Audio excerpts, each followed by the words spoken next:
Hi there, my name's Jamie Keane, I'm the lead game designer on Far Cry 3, and this is Mark Thompson, I'm the level design director. So what we're going to show you today is we're going to show you a run through. So you find yourself to begin with in Amanaki Village. Now this is one of the hubs in the game. It's kind of a friendly area where you can rest, recuperate, you're going to feel a bit of the life of the world, but you're never under threat here. You can also do things like you can go to the store and buy new weapons and things like that, but it's basically your safe haven in the world. I was out hunting this morning, got lucky. So at this point, if you look at the mini-map, it doesn't have a lot of useful information on it. Actually, it's almost entirely useless, apart from the radio tower icon you can see there. Whenever you get to a new area of the world, the map will look like this. So the first thing you need to do is find the nearest radio tower, which is generally a visible landmark on the horizon. And then you need to head up there and take off the GPS scrambling device, which Vas and his pirates have put there. So they're always going to be pretty much in high places in the world, areas that you're going to find easy to see. We wanted to make it a slightly different challenge to the rest of the gameplay. A lot of the gameplay in the world is combat oriented, whereas this we wanted to make much more of a kind of a jumping puzzle. This one's the first one that you come across in the world, so it's a really light challenge, but later on in the world it's going to become a little more tricky. We want to emphasize that feeling of vertigo, so you're going to have some pretty gnarly jumps to try and make. You're going to hear the wind kind of rattling through this thing, you're going to hear it creaking. So later on it becomes much more of a challenge, but for now this is a pretty easy one. It's a fairly straightforward route straight up to the top. Yeah, but I mean the level designers did get a little bit mean with the later ones. More than a little bit, I'd say, yeah. Some of them, but in a good way. It's a good job they don't do anything like put their names in the credits so everybody knows who they are. So you can't find people on the internet like that anymore. No. Alright, so you can see a bit of the size of the scale of the world. We're showing about 1/20th of the world in this demo, so you can just take a little bit of a look around and you can see the kind of the overall scope of the game as a whole. Everything you can see in the world you can get to at any time, and you can explore, and when you get there the world will reward you for doing so. It'll be fun. With these reveal sequences we want to show you a little bit of the world, some sort of suggestions on areas where you can go to explore afterwards. If you take a look around in the horizon as well, you'll see these kind of black smokestacks. Now these are the outposts that are scattered around the world. They're probably your best next step. So you can see the big red areas on the map. They dictate that the pirates control this part of the world. So when you move around the world, you might be ambushed, you might come across roadblocks as you're driving around. But what you can do is, if you head to the outpost, you can actually take it back and claim this part of the island as your own, well, as yours along with the rebels, the Rakyat. So gradually as you move through the world, you end up kind of cleaning the map. And taking it back for the locals, which in turn makes life easier for you as you move around. Right, so we spotted a couple of goats. So we're going to kill the goats with extreme prejudice. It was quite unfriendly, I thought.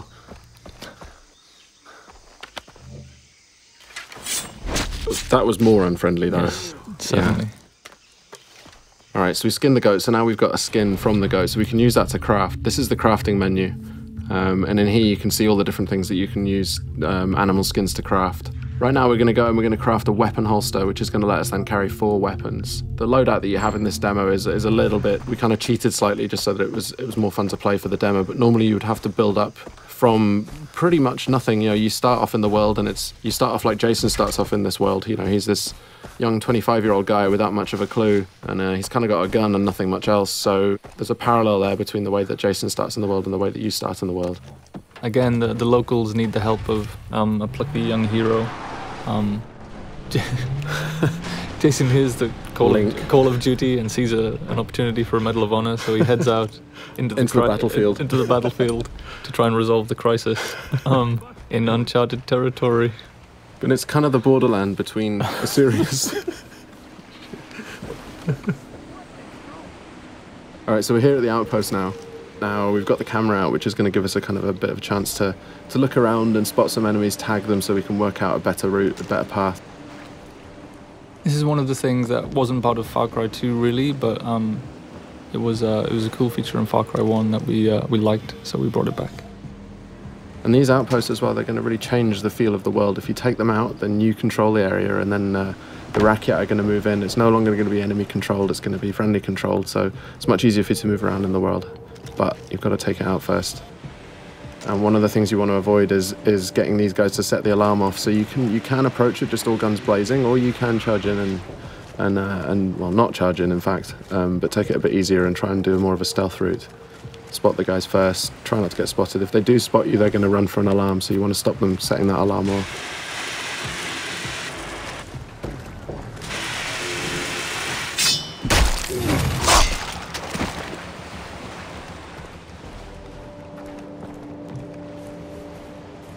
Alright, so we're trying to do a bit more of a stealth route here. Got to be a bit careful. That white line you can see there is a detection meter. If that fills up, they're going to spot you and then combat's going to start. So I've used a rock there to distract that guy, so he's going to go and check that out, and in the meantime we can go off and head off around here and do a death from above. Okay, so he's now alerted. So these guys, you can see he's heading over for the alarm there. That's a good shot. A little too good, some might say.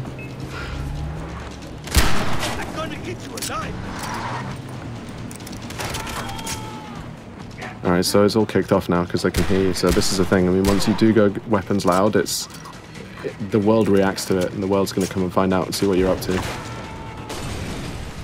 And it's not just the guys in the outpost. If there are any patrols that are moving around the area, like boat patrols might come in from the ocean, or any guys driving along the roads nearby, they're going to hear gunfire, and they're all going to be attracted. Another good shot there, I think. If a little too good. Yeah. Could you just set the alarm? Through the guy. So we've got the quest on the board right nearby. We've also got this hunting quest down here. The other thing it's done is opened up a fast travel node. Now, fast travel is something we really wanted to get into the game so that you decide how you move around the island. Here we can see the weapon store. Just going to go and upgrade one of the weapons that you've got. But yeah, you can stock up on any ammo that you're missing. You can buy consumables like health packs and body armor. You can buy maps as well if you're interested in exploration. It's going to show you where all the different collectibles are. You can see where all the chests are. You can see where all the relics and all the lost letters and the memory cards are. Alright, so this is the weapon upgrade system. So each weapon has a different set of upgrades that you can use. Really good idea if you want to play more stealthily is to find a weapon that has a sound suppressor like this MP5 here. And you can also paint it pretty colours. Devilishly red. Devilishly red. Yes.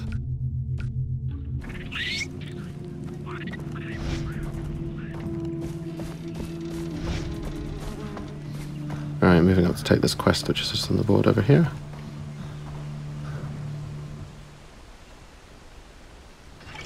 Dennis said that the jungle would speak to me. So the villagers in Amanaki have had some problems with local bears.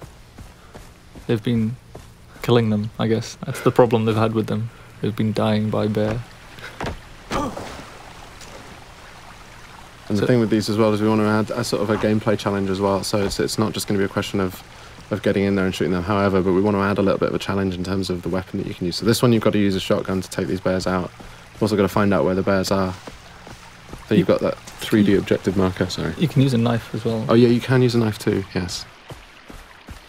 But, yeah. Knife versus bear. It's a bad life choice. Always a good choice, always a good decision. Alright, so we're coming up on the quest location now, so we've got to go and pick up a shotgun. And you can see on the minimap we've just dipped into a new undiscovered part of the world. So if we didn't want to go kill these bears, we could head off to that radio tower and unlock a new section of the map and unlock some new side quests and things to do. But right now we're going to go and shoot bears. In the face? No, well I decided not to go within the face because... That would be too efficient. It would be.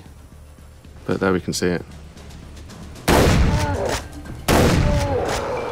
Alright, now, bears can take a lot of punishment and they pack a real punch, as you can see there. When you get hit by them, you really know about it. I've seen it go a lot worse than that. Definitely. Well, that's the thing, because you feel all confident because, you know, they're not closing very quickly and then suddenly knock you over. Yeah. All right, so we're into the cave now.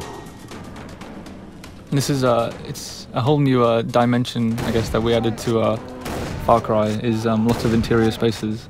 There's something that the tech couldn't do back in Far Cry 2, so it's something we added, so you'll have lots of, and it just adds lots of interesting avenues for exploration. Lots of cave networks, tunnels underground, old mines, old temples, and there's always something to do and find down there. It's true. And you have a flashlight as well, so you can see where you're going. Indeed. Adding other dimensions, really? Got to interplane our experiences. Yeah, I mean, physically and metaphysically. So we added Hell and Rylea. And Yeah. In the last area, we headed to the radio tower first so we could figure out the lay of the land and decide what to do next. But in this instance, we just sold the smokestack and headed straight for it. And there's no order that you need to do anything. No, I mean, you don't have to do any of these things if you don't want to. It's just going to make it more difficult to... Oh, I think I heard a tiger. Ah, yes. That's kind of forced the hand on the stealth issue there a little bit, I think. Yes, a little too close to the outpost there. Explosive arrow. But they don't know quite where you are yet. They just heard the gunfire and they come and investigate. Oh, and this is the best explosive arrow ever. Great. I know I'll start a fire. So you can see there we used a few different types of arrowhead. They're actually craftable items. So you're not just stuck with the bow is a super cool stealth weapon for long range kills, but you can also go craft fire tips and explosive tips, so you can be more versatile at long range.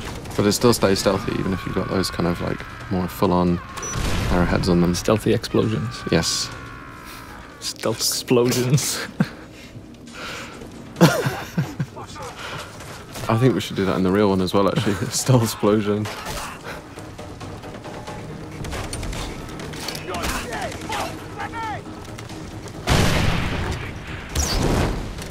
So yeah, this one, when the stealth thing went out the window, I think it was just all guns blazing. Oh, and the alarm's been triggered as well. Great.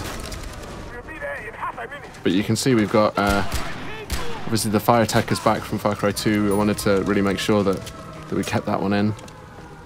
It's a really important part of the gameplay. You can really kind of corral people using fire. And the wildlife as well. And the wildlife too.